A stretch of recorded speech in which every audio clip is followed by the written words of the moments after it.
अस्सलाम वालेकुम दोस्तों, मैं शाह अब्दुल रहीम जो आप लोगों के सामने हाजिर अपने शाही स्नैपर एक्सप्रेस चैनल पे। ये शाही स्नैपर एक्सप्रेस में कुछ जो चीज़ें चल रही थी वो होती हैं, मामला जो होते हैं वो आप लोगों के सामने पेश किए जाते हैं। बात दरअसल यूँ है कि कुछ वाक़यात जो हैं हमारे सामने नज़र आई थी, जो पेश हुआ था उसके हिसाब से मैं आप लोगों के सामने रखना चाहूँगा। यह एक वाक़या है जो मैं समझता हूँ कि आप लोगों के सामने रहे और आप लोगों के सामने रखने के बाद ये सही है कि आप उसकी वजह से समझ सकते हैं, सोच सकते हैं। सब में नंबर 1 बात यह है कि आप अपने कम्युनिटी या कास्ट से, जो भी कम्युनिटी है और उसमें जो कास्ट है उससे मिल के रहिए। इस तरह से रहिए जिस तरह से एक गवर्नर जो है अपने प्रेसिडेंट से जुड़ा रहता है और हर गवर्नर अलग अलग तौर पे जुड़े रहते हैं। सिर्फ वो निगरानी और देखा करते हैं, काम करते रहते हैं, लेकिन जो हुकूमत चलती है वो वज़ीर आज़म की चलती है और उसके नीचे जो है वज़ीर आला होते हैं। लेकिन ये मैं बताऊं क्यों बताऊं, क्यों ना बताऊं, इसकी बात अलग है। लेकिन बात जो अहम है मैं वो बताना चाहूँगा जिससे आप समझ जाएंगे। बात दरअसल यूँ है कि मैं एक एरिया में रहा करता था जहाँ का नाम है प्रेम नगर, और वहाँ पे 2018 में रहा करता था। लेकिन कुछ मामला थे जिसकी वजह से हम रहते अपने आप को सेफ्टी सिक्योरिटी के तौर पे फिट और परफेक्ट समझते थे, रहते थे। लेकिन हमारे जो सिर्फ हमारे वालिद साहब का जो है लोगों से मिलाप वगैरह था, उतना नहीं हम जॉइंट में रहते थे, हम अलग अलग, क्योंकि उसमें जो आबादी थी वो आबादी जो है गोडा, बस्ती, सौरतगढ़, नौगढ़, बहराइच, बांडा के तरफ के लोग ज़्यादा रहा करते थे। मुसलमानों की बात करूं, वरना हिंदुओं में भी कुछ लोग हैं लेकिन हम उनके बारे में कुछ नहीं कहेंगे, वो अलग बात है। क्योंकि वहाँ पे जो रहते थे वहाँ पे अलग अलग जात के थे और ज़्यादा यूपी के लोग रहा करते थे। तो बात दरअसल यही है कि वहाँ पे जो है रहने के बाद कुछ मामला ऐसे हुए जिसके मुतालिक मैंने मशवरे के तौर पे अपने वालिद साहब से कहा था। मैंने कहा था, जैसे मशवरा बैठा था तो मैंने कहा कि वो जो है एक ख़ास किस्म की जमात से थे, नॉन मुस्लिम थे, ख़ास किस्म के, वो अपने आप को जमात से ताल्लुक़ रखते थे, उसके बारे में कहा करते थे किसी दल की। फिर जब ये मामला वहाँ पे दिखे तो मैंने अपने वालिद साहब से कहा कि देखिए, अब जैसे मशवरे में कि यहाँ पे जो है CCTV कैमरा लगा दिया जाए, क्या हमें बाहर क्या आ रहा है उससे मतलब नहीं, हमारे दरवाजे तक कोई नहीं आना चाहिए, क्या करे क्या नहीं करे कोई मतलब नहीं, हम अपने हिसाब से अंदर रहते थे। ये एपिसोड 1 जो चल रहा है शाही स्नैपर एक्सप्रेस पे पहला एपिसोड है, जो लास्ट में मैं उन्वान जिस तहत ये कहानी बैठेगी उस हिसाब से मैं उन्वान के हिसाब से बना दूंगा, वो आपके सामने स्क्रीन पे शो होगा। तो बात दरअसल यूँ है कि हमने CCTV कैमरा लगा दिए, लेकिन उसके बाद क्या हुआ, बाद में यही बात हुई कि वहाँ से जो है जो हमारे सोसाइटी जो है, हमारे जो घर थे वो समझे कि ये है एक सोसाइटी में और ये दूसरे घर से, ये इस तरह से हमारे घर हैं कि मतलब इस तरह से मुड़े हुए, और ये इस तरह से सोसाइटी बैठी दूसरी सोसाइटी। तो इन्हें इस सोसाइटी वालों ने बोला कि ये तो जो है कैमरा लगा दिए हैं, ये तो फिर अलग अलग इंतजामात वगैरह जिस तरह से जो भी हैं कोशिश किए हमारे इस तरफ से घर वालों के जो भी हैं, हमने अपने जितने भी घर थे वहाँ CCTV कैमरा लगाए थे, हटाने की तरफ वो अपने रुझानात लेके जाने लगे। तो अब जो है इस सोसाइटी में जो है हम रहा करते थे, तो दूसरे सोसाइटी के उन्होंने लेटर बनाए। अब वो लेटर क्या था ये मैं आपको खुलासा नहीं करूँगा, सिर्फ एक उमूमी तौर पे मैं आपके सामने बात पेश कर रहा हूँ। जब वहाँ से हटा मामला, हटने के बाद तो मामला ये हुआ, मामला क्या हटा कि हमें अपने कैमरा हटाने पड़े। उसमें मोलेस्टिंग, छेड़खानी लड़कियों से वगैरह लिख करके रखा गया था और उसमें बहुत लोगों ने साइन वगैरह करके रख दिए थे। जो फिर उसके बाद हमारे वालिद साहब ने कहा कि इनसे क्या उलझना वगैरह, हमें पीछे हट जाना चाहिए। मतलब पीछे हट जाना चाहिए मतलब अपने कैमरा वगैरह जो लगाए थे, कुछ पैसे खर्चे भी किए थे, उसके हिसाब से हमें पीछे हट जाना चाहिए, और हमने हटे। लेकिन उसके बाद हुआ क्या, मेरे फादर ने एक बात बहुत ज़बरदस्त कहे थे, वो ये है कि अगर इंसान बुलंदी पे चढ़ता है किसी के सामने, इशारा तो कह रहा हूँ, अगर कोई इंसान बुलंदी पे चढ़ता है किसी के सामने तो लोग उसे गिराना चाहते हैं। अगर वो इंसान थोड़ा सा फिसल जाए तो लोग ठहक्के मार के हंसते हैं कि देखो फिसल जाए, लेकिन वो लोग जो इंसान उनके सामने नज़र के सामने अपने कदम को बढ़ाते हुए वो बुलंदी पे चढ़ता है, उससे वो नज़र नहीं हटाते। शायद हम उस वक्त बुलंदी पे चढ़ रहे हो या न चढ़ रहे हो, लेकिन हमारे दिल दिमाग में उस तरह से ये नहीं है कि कोई हकीर है, कोई गिरा हुआ है, क्या है, किस तरह से ज़िंदगी की लाइफ है। क्योंकि ये जो शहर है, जिस शहर में हम रहते हैं, उसका नाम मुंबई शहर था। और मुंबई शहर में लोग अपने हिसाब से, अपने आयनत, अपने ताकत के हिसाब से खर्च भी करते हैं, बुलंदी भी चढ़ते हैं और नीचे भी उतरते हैं।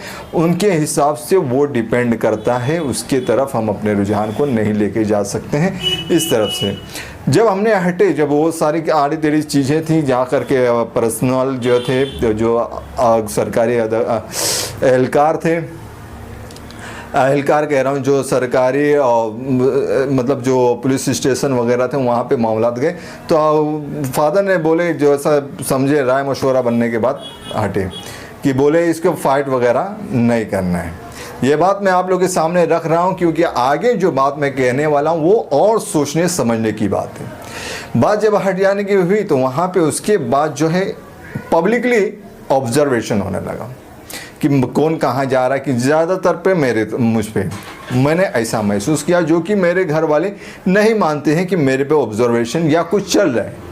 लेकिन कहीं क्या क्या कहा जा रहा था, क्या क्या नहीं कहा जा रहा था, वो मैं अपने जुबान से नहीं कहना चाहता हूँ, क्योंकि ये सारी चीज़ें मैं कहना भी नहीं चाह रहा था। लेकिन ये बात क्या है, क्यों मैंने कहा कि किसी को भी अपनी कास्ट को मिल करके रहना और कम्युनिटी में बन के रहना, किस तरह से, जिस तरह से प्रेसिडेंट अपने गवर्नर को चलाता है, इसी तरह से मुसलमानों को रह जाना है। अब वज़ीर आज़म कोई भी हो, उससे हमें मतलब नहीं, अपने कास्ट के हिसाब से हमें अपने तौर पे देखना, सोचना, समझना है और चलना है। यही नहीं कि जिस कास्ट से मैं हूँ, चाहे शेख, सैयद, अंसारी, मंसूरी, जिलानी, असमानी, हक्कानी, नुमानी, गिलानी, सुबहानी, दुर्रानी या अमरोही, जो भी हो, उससे कोई मतलब नहीं। आप जिस जमात से, जिस कास्ट से ताल्लुक़ रखते हैं, उससे आप ज्वाइन होकर के उस तरह से रखिए कि आपका एक शख्स किस जगह है और किस हालत में और क्या करना चाहिए, या कोई ऐसी मामलात पेश हो रहे हैं जिससे हमें अपनी ताकत रखते हुए उसे रोकना है, उस तरह से किस तरह से रोका जाए। सब में अहम बात यही लोगों के जहन में होनी चाहिए, न कि जिस तरह से किसी की भैंस कहीं गायब हो गई, किसी ने पकड़ा, अपने घर लेके चले गया, बस ट्रक में डाल करके, या कुछ चीज़ की गायब हो गई, कहीं बकरी की गायब हो गई तो कहीं मुर्गी गायब हो गई, कहीं भैंस गायब हो गई। जिस तरह से अगर इशारतन कहूँ तो आजम खान पे कुछ ऐसी इल्ज़ामात लगे।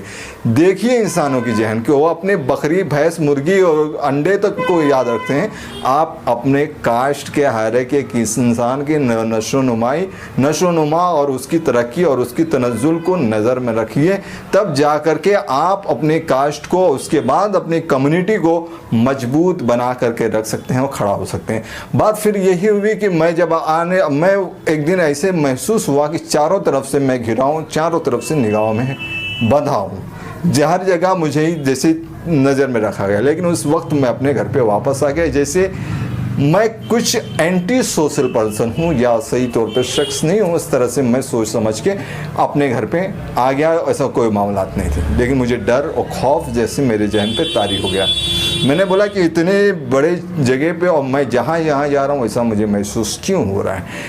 उसके बाद क्या हुआ कि धीरे धीरे जो ये ऑब्जर्वेशन है, मुझे कानों में आवाज़ आने लगी और इस तरह से आवाज़ आने लगी कि जैसे कोई मुझे देख रहा है, मैं जो कर रहा हूँ वो देख रहा है, जो मैं कह रहा हूँ वो सुन रहा है। उसके बाद में मुझे महसूस हुआ कि धीरे धीरे जो मुझे बदनाम करने की कोशिश की जा रही है, जो मेरे नाम को दबाने की कोशिश की जा रही है, चाहे मैं एक नाचीज़ ही इंसान हूँ, लेकिन मैं अपना वजूद रखता हूँ। और हर एक नाचीज़ जो है, मैं समझता जिस कम्युनिटी का हूँ, मैं समझता जिस कम्युनिटी का हूँ, उसमें हर एक नाचीज़ जो है अपने अहमियत रखता है अपने आप में, चाहे कैसा भी हो। क्योंकि इंसान के बनाव साख्त हर मजहब, हर कम्युनिटी, हर कास्ट में अलग अलग होती है, लेकिन इंसानियत के हिसाब से सब जुड़े होते हैं। लेकिन ये जो है इंसानियत के ख़िलाफ़, उसके रुझानात के ख़िलाफ़ मामला था। जब मैंने अपने घर में महसूस किया कि जो हमारे ऊपर इल्ज़ाम वगैरह लगा के हमारे जो CCTV कैमरा लगवाए हैं, उन्हीं के जैसे हाथ हैं जिनकी आवाज़ें मैं सुनता हूँ। बात दरअसल यूँ ही हुई कि चलते रही, बात यूं ही ऐसी हुई कि चलते रही कि हम जहाँ भी चाह रहे थे, जहाँ पे भी बैठ रहे थे, जैसे मैं अपनी बात कर रहा हूँ, मुझे महसूस हो रहा कि हमेशा कोई मेरे मुतालिक बात कर रहा है। लेकिन कहाँ तक ये बात फैली कि मुझे बदनाम करने की कोशिश की गई, उसका कोई भी दायरा मुहित नहीं मालूम पड़ रहा था मुझे।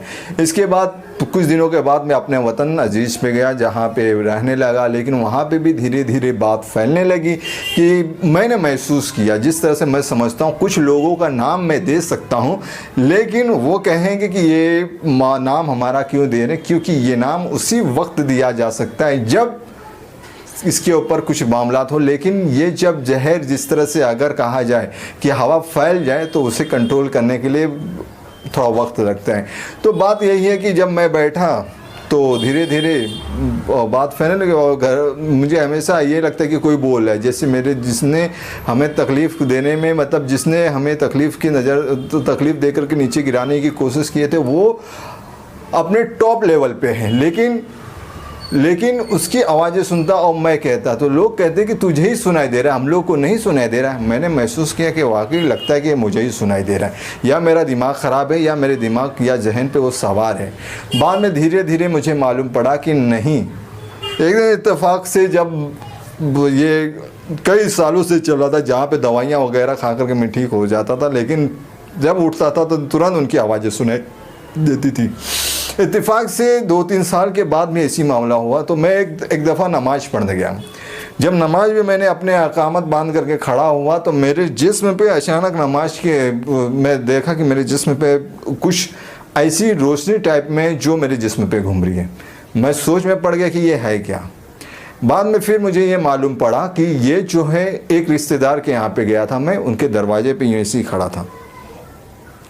अब उनके दरवाजे पे मैं खड़ा था तो मेरे सामने एक बारीक सी रोशनी, जैसे आँख से अगर भोजपुरी में कहा जाए तो लुत्ती, वरना दिन में तारे देखना उर्दू में कहा जाए तो, उस तरह से वो चीज़ आई। लेकिन वो दिन में तारे नहीं दिखाई, उस चीज़ ने दिन में मुझे तारे नहीं दिखाया, लेकिन उसके हिसाब से वो रोशनी मेरे सामने से चमकी, जैसे उसने मेरे सामने कैमरे से फ़ोटो खींचा हो और गायब हो गई।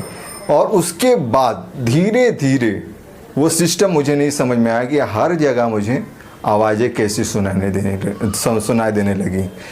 और यहाँ तक कि अब ये मामला मुझे बाद में समझ में आने लगा कि जिस तरह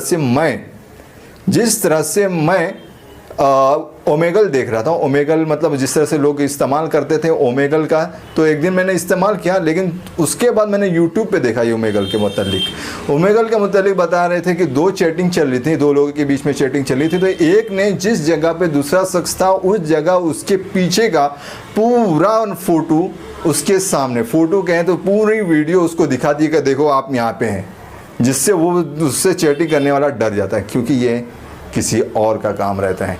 तो बात दरअसल यही है कि अगर सीसीटीवी के हिसाब से कुछ छेड़खानी वगैरह होती तो इंसान सामने से करता, और कुछ भी मामला होता तो वो सामने लोगों के सामने ऑन द रिकॉर्ड होता। लेकिन ये कौन सा चीज़ है जो हमारे पीछे अब भी लगी हुई है, जिससे हमारी निगरानी की जा रही है। जैसे लगता है कि अगर हम किस जगह सीक्रेट जगह पे भी, आप समझ सकते हैं, सीक्रेट जगह भी किस जगह पे भी चले जाएं तो उस तरह से निशाने और निगाह में बैठें।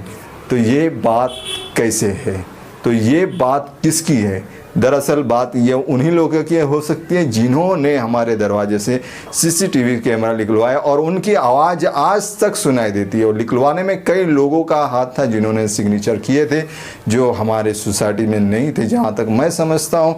और आज तक जिसे झेल रहा हूँ, मैं समझता हूँ झेल रहा हूँ, या जिस तरह से कई लोग भी झेल रहे होंगे, लेकिन उन्हें पता नहीं कब वो निशाने पे आ जाएं, कब उनके पीछे कुछ मामला गड़बड़ होने की हो सकती है कोशिश, साजिश, जिससे उनकी एक ज़िंदगी के ऐसे मामला जो वो ना शनाख्ता तौर पे, जिसे शनाख्त नहीं किया जा सकता है ना, या ऐसी आम तौर पे ज़िंदगी में बोली गई बात को रिकॉर्ड की गई हो, या फिर अपनी ज़िंदगी में जी हुई कोई ऐसी मामला हो जिससे वो नहीं करना चाहते हो गया हो, या वो कर दे रहे हो, तो उन्हें उनके सामने पेश किए जा रहा हो कि आप ये ऐसा करें, आप वैसा करें। दरअसल बात यही है कि आप कौन होते हो हमसे पूछने वाले कि हम क्या कर रहे हैं। क्या हिंदुस्तान का कोई कानून है, या कोई मामला है, या फिर तुम ही जो हो ये बात बताना चाहते हो कि इसका मतलब कोई नहीं है, तो तुम कौन होते हो हमारी ज़िंदगी में इंटरफेयर करने वाले? सब में पहला सवाल ये होता है। दूसरा बात ये है कि जब, और ये भी बात है कि इत्तेफाकन ये तो मैंने फ़ोटो की बात बताया, आवाज़ की बात बताया, तीसरी बात ये है कि मैं एक दिन इत्तेफाकन बगैर अपने वालिद से गुस्से में, वालिद साहब ने मुझ पर गुस्सा वगैरह हुए तो मैं उनसे गुस्से में होकर के चले गया एक जगह। जब मैं रास्ते में जाने लगा तो इस तरह से लगा कि जैसे मेरी पॉकेट में कोई दूसरा मोबाइल है जो बज रहा है। कैसे? मेरे पॉकेट में कोई दूसरा मोबाइल है जो बज रहा है, और जिससे मैं परेशान हो गया। मैं कहा कि मेरे पास जब मोबाइल ही नहीं है तो बज क्यों रहा है? तो मैंने सोचा कि इसके मुतालिक कहूँ तो क्या कहूँ, क्योंकि इसके लिए गवाही चाहिए, गवाह के तौर पे चाहिए कि ये गवाह है कि हाँ इसने देखा है कि किसके साथ ऐसा हुआ है या वो मामलात हुए हैं। तो मैं सोच में पड़ गया कि ये मोबाइल क्यों बज रहा है। फिर मैंने इसे, मैं कहता भी तो किसे कहता, क्योंकि पहले से मेरी जहन में इतनी बातें सुन करके मैं जिस तरह से ऐसा लग रहा था कि मैं हवास बाख्ता हूँ, कुछ होशो हवास नहीं है, दुरुस्त नहीं हूँ। घर वाले मुझ पर उल्टा गुस्सा करते थे कि क्या हम नहीं हैं, क्या हमें नहीं दिखाई दे रहा। लेकिन इस चीज़ को मैं कह रहा हूँ कि तब से जो है ये मामला चले आ रहे हैं, और जो है वहाँ पर जिसके हिसाब से CCTVs वगैरह निकलवाए गए थे वो बहुत ही अलग तौर तरीके से, और उन्होंने इशारा दे दिया था कि इसमें जिस तरह से अगर सामने एक इंसान के सामने 4-5 ही लोग खड़े हो जाए तो वो बोलेंगे यार रहना यहीं है, कुछ करना। लेकिन मामला आगे तक क्या चल रहा है, तो ये जो है इससे हैंडल करके इंसान के दिमाग को बहुत प्रॉब्लम में डाली जा रही है। तो ये वीडियो मैं इसलिए बना रहा हूँ क्योंकि ये वीडियो आप लोगों के सामने बताना की कोशिश कर रहा हूँ कि आगे जो है टेक्नोलॉजी का ही दौर होगा, और इस तरह से हैकर या किसी भी पार्टी के या किसी भी दल के लोग होंगे जो तुम्हें परेशान करेंगे, तुम्हारी निजी लाइफ को बर्बाद और तबाह करने की कोशिश करेंगे। इस हिसाब से अगर तुम अपने कम्युनिटी और कास्ट को मजबूत करते हो तो तुम जिस तरह से जाटों में पंचायत चलती है, जाटों का नाम नहीं लूँगा सॉरी, और हर किसी में जो है पंचायत चलती है, तुम अपनी पंचायत में बैठ करके बात कर सकते हो, समझ सकते हो, और एक दूसरे को कुटुंब तुम्हारे पास हल्की टेक्नोलॉजी जैसे व्हाट्सएप, फेसबुक, इंस्टाग्राम वगैरह जैसे हैं, या अभी एक ऐप आया साथ कुटुंब करके जिसमें लोग अपने कास्ट के लोगों को ज्वाइन करते हैं और बात करते हैं। तो उसके हिसाब से तुम ज्वाइन हो सकते हो और अपने अपने कास्ट वाले लोगों को जमा करके उसके मुतालिक बात कर सकते हो, जमा कर सकते हो, अपने तौर पर हैंडल कर सकते हो। ना कि इसके अंदर किसी का भी हक नहीं कि किसी के निजी लाइफ में दखल अंदाजी करें, दखल अंदाजी करने के बाद वो अपने हाथ से अपने हैंडल से घुमाए। अगर एक शख्स घूमता है या हिलता है तो उसकी मैयत उठाने के लिए कम में कम 4 लोग लगते हैं। तो ये बात चाहे वो औरत हो या चाहे मर्द हो, इस हिसाब से सोचें तो उसके हिसाब से एक शख्स के वजह से 4 या पूरा ग्रोह या पूरी जमात या पूरी कास्ट के ऊपर मामला पेश आ सकता है। इसलिए तुम्हें अभी से जागना होगा, समझना होगा और ये देखना होगा। तो ये जो मामला था मेरे साथ चल रहा हो, ये मैं समझता ये उन्हीं लोगों के हाथ है, या वो जिस पे कहते हैं कि ऊपर से या नीचे से या जैसे भी, या कोई IT सेल जिस भी दल से जैसे भी हुकूमत से हैं वो उस हिसाब से करा रहे हैं, वो परेशान कराने की कोशिश कर रहे हैं। तो मैं चाहे मेरी ज़ुबान में इतनी ताकत ना हो या मैं अपने कैरेक्टर में गिरा ही हूँ, वो चाहे अलग बात है, लेकिन तुम्हें अपने हिसाब से संभलना है, सोचना है, देखना है और जमना है। पहले लोगों का समूह और दल आता था या फिर एक ग्रुप पूजा होता था, चाहे प्लान्ड होता था या अनप्लान्ड होता था, वो फसाद करता था, लोगों को मारता था, जो नज़र में लोग चढ़े रहते थे चुन चुन के मारा जाता था, उनकी इज्जतें उतारी जाती थी। लेकिन अब जो मामला थे वो एक फर्दन के तौर पे इससे मामला पेश आ सकते हैं। इसलिए इस चीज़ को रोकना है, समझना है, सोचना है।